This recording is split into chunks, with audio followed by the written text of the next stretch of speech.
It was full steam ahead on the island of Sodor. All the engines were running on time. They wanted to finish their work quickly because tonight was Halloween. The engines loved seeing the children in their Halloween costumes. And the engines loved to hear tales of ghostly engines and scary steam trains. That evening, the Fat Controller came to Tidmouth Sheds. "Thomas and Emily, you must go to the smelter's yard," he said. "An important delivery of iron must be collected right away." "Yes, sir," they puffed. Percy thought the smelter's yard was spooky. He was worried about his friends. "Look out for ghosts," he whistled nervously. "It is Halloween." "There's no such thing as ghosts," Thomas said cheerfully. "It's just silly make-believe," added Emily. And they steamed off to the smelter's yard. The sun was setting and it was getting dark. "Imagine being scared of Halloween," puffed Thomas. "Or the smelter's yard," sniffed Emily. "Pah," added Thomas. Thomas and Emily enjoyed feeling brave.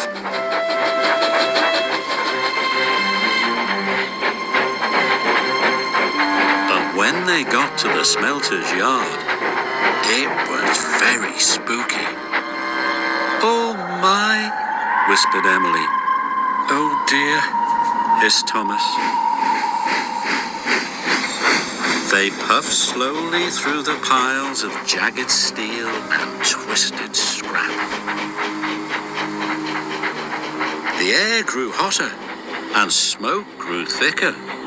Harry and Bert were lurking nearby.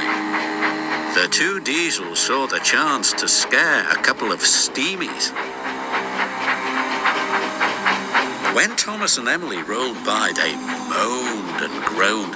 It sounded spooky. "What was that?" snapped Emily. "You said there was no such thing as ghosts." "Silly make-believe, you said," gasped Thomas. Suddenly, a truck began to shudder and shake. "Cinders and ashes," cried Thomas. "Help!" wailed Emily. "It's a ghost! Let's get away from here!" They didn't know Harry and Bert had been bumping the flatbed's buffers. The two naughty diesels were having great fun. Thomas and Emily pulled up to the smelting shed.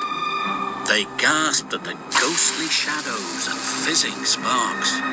Their wheels felt as if they were frozen, but they had to go inside. "I hope the ghost hasn't gone in there," quaked Thomas. "Me too," quivered Emily. And they both rolled slowly into the smelting shed.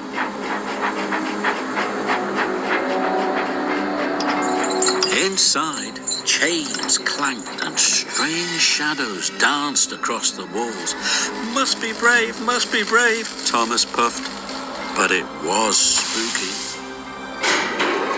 Emily was turning round, ready to shunt some trucks. A great whoosh of sparks lit up the shed.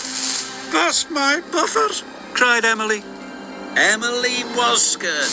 She didn't notice the huge white tarpaulin. It fell, covering her from funnel to footplate. "The ghost! It's got me!" She steamed away as fast as her pistons could pump. Thomas thought Emily was the ghost, and he raced out of the smelting shed. "The ghost is after me!" cried Thomas. Harry and Bert thought Emily was the ghost too, and they raced away. Thomas was right behind them, and Emily was right behind Thomas.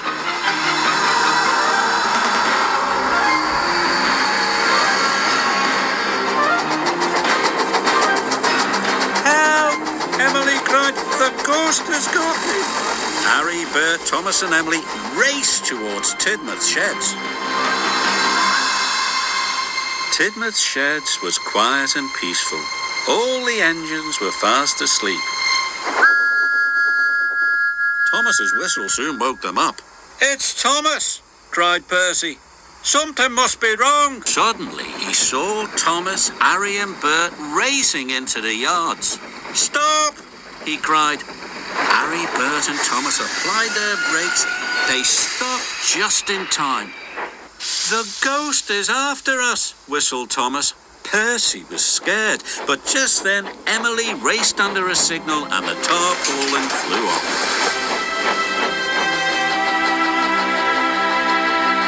"That's no ghost," said Percy. "That's Emily." The engines didn't feel scared anymore, but they did feel foolish. The Fat Controller arrived wearing his pajamas. "What is all this fuss and bother?" he boomed. "This has caused confusion and delay." "But, sir," cried Thomas, "the flatbeds were rattling, and we heard moaning," said Emily. "And groaning," added Thomas. The Fat Controller looked at Harry and Bert. "Do you know anything about this?" he asked sternly. "It was us, sir," Bert mumbled. "For your punishment, you will go back and collect the iron at once," said the Fat Controller. "Yes, sir," said Harry and Bert, and they rumbled away.